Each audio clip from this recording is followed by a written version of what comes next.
Well, it's after lunch and the lights are low. And I can't see the whites of your eyes, but I'm going to trust that you're actively engaged in this conversation. I was saying at the press conference, it occurs to me that we believe in this county that talk is action, that words do create, that conversations build relationships, and that dialogue facilitates solutions.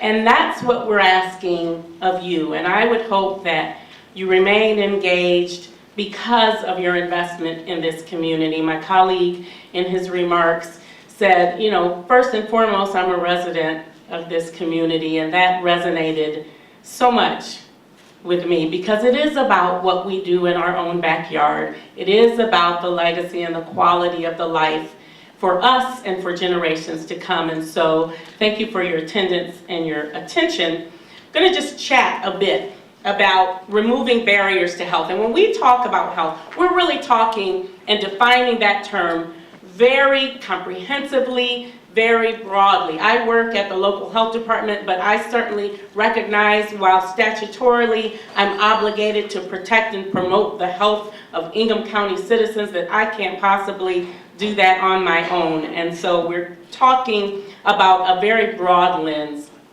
on health. Some of you may have heard this quote from Dr. Martin Luther King, but I can't help but reiterate it. And Dr. King, a man who gave his life, not only spent his life fighting for injustice, says that of all the forms of inequality, injustice in healthcare is the most shocking and the most inhumane. And when I think about that comment, I think of the vulnerability that people experience when they are ill, whether emotionally, financially, physically, psychologically. There is a vulnerability there that requires those of us empowered and educated to assist, to respond in a way that obviously has not occurred. So we're on a bit of a journey as a nation and as a community that started probably in the mid-1990s. And I remind you, many of you, again, I think this is bringing things to the forefront of your thoughts for the conversation, for the dialogue. But Healthy People 2000, and the Healthy People documents are sort of our strategic plans for health, produced under the leadership of our U.S. Surgeon General and the Centers for Disease Control. It's a collaborative document that establishes priorities. And in 2000, the conversation was circulating around the issue of what we called a black-white gap, meaning that there was this gap in the health outcomes and experiences of people who were black, tending to represent the worst outcomes, and people who were white, tending to represent the best outcomes. And the discussion was that we needed to narrow the gap.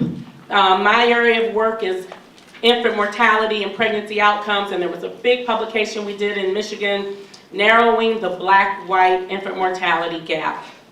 So we worked at that, didn't quite achieve that goal, past 2000, and developed a new Healthy People document. And the conversation shifted for 2010 into not only a discussion of describing this black-white gap, but under the leadership of then Surgeon General David Satcher, the argument was posed that it is not enough to decrease the gap. It is not acceptable for any person in this country, particularly because of the color of their skin or their cultural heritage, to be at greater risk for poor health. And so the charge was to not lessen the gap, but eliminate the gap. And we've been working aggressively, trying to not just describe the gap, it's well documented now, but to begin to understand the gap. And so now as we develop Healthy People 2020, you'll begin to see a shift in the discourse, moving more to issues of not just health disparities, but health inequities. It's not enough to say that poor people live shorter lives or die sooner, should they? Why is that? What are the inequities and the disadvantages inherent in the way we live our lives here that predispose people to different experiences? And so a little vocabulary lesson, the conversation is changing. So we're going from this talk about health disparities to health inequities, which I would bring to your attention, Margaret Whitehead says, are not only demonstrable, but they're systemic, they're patterned, they're unfair, and they're unjust. But more importantly, and why we're here today, we believe they're actionable. We can do something about these trends that we notice. So our goal is to use social justice to move us toward the elimination of inequities and disparities, landing at our goal of health equity, which we define in our Health Equity and Social Justice Initiative at the Health Department as a fair and just distribution of social resources and social opportunities that one needs in order to achieve well-being. We sometimes condemn individuals and say, you know, people just need to make better choices. Well, the choices people make are determined by the choices people have. And we don't all have the same or the best choices. So think about it this way as we try to look to the economic implications of this around poverty and the consequences. And I would challenge you to think, are people sick because they're poor? Or are people poor because they're sick? It's a complicated conversation. Sort of like, I think about when I was learning to play double dutch jump rope. It's like, when do you actually jump in? But eventually, you jump, and you jump, and you jump. And my goal is to jump in and hopefully have you jump in to the conversation. So I want to share with you a model that my colleague who's in the audience, Doak Bloss, has constructed for us. And it really tries to describe this complicated web, both of an exposure pathway and kind of this historical legacy of what's been going on in our nation. How has life been lived?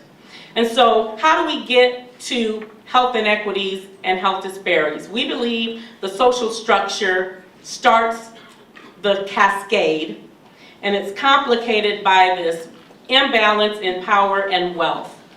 If we were all created equal, would that it were.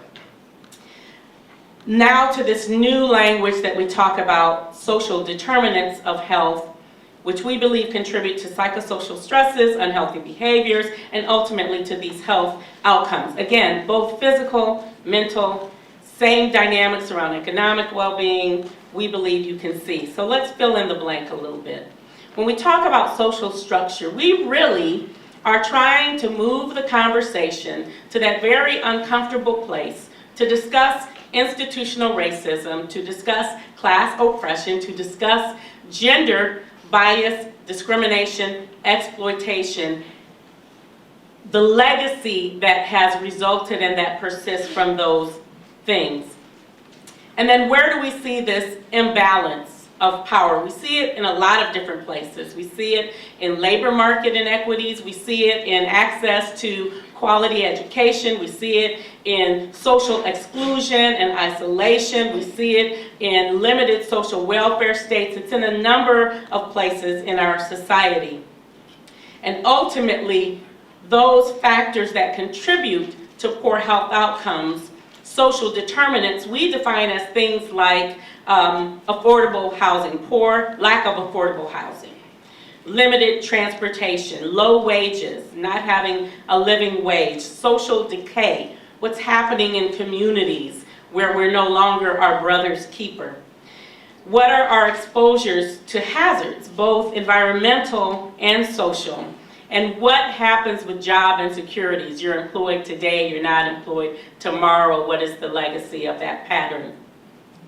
So we believe that all of those things, but most importantly, these areas that we're defining as those economic and social conditions that influence the health of communities, individuals, jurisdictions as a whole. So a clinician can see 2 patients with the exact same diagnosis, the same prognosis, give them their plan of care, send them off to their neighborhood, and have them come back in a month with completely contrary outcomes because of the social context of their health and well-being.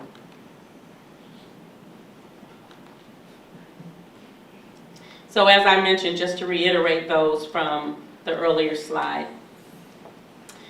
So how do we then get to what we call the root causes, which are the causes of the causes?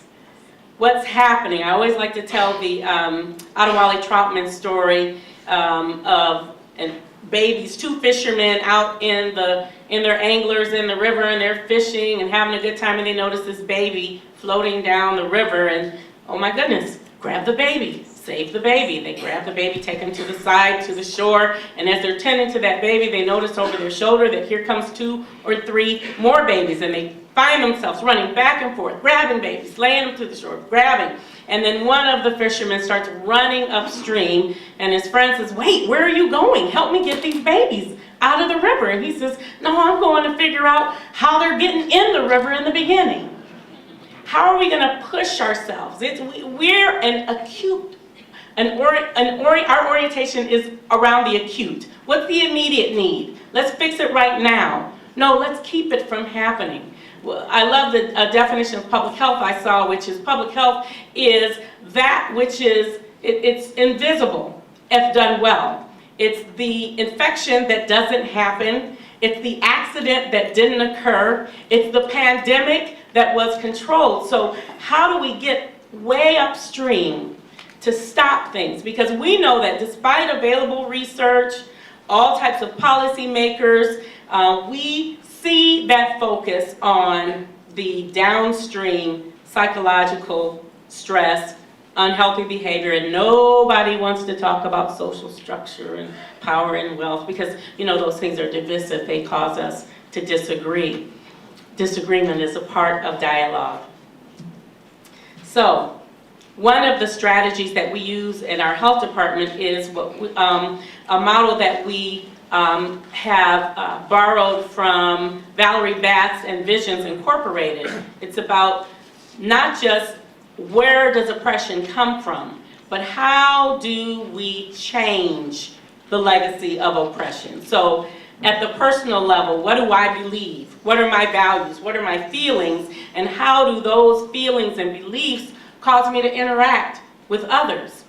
We so often kind of reify our institutions like they're these living, breathing entities and they construct policies in and of themselves, but it's those individuals interacting that result in institutional policies and that ultimately contribute to a culture that decides what's good, what's right, what's normal, what's beautiful.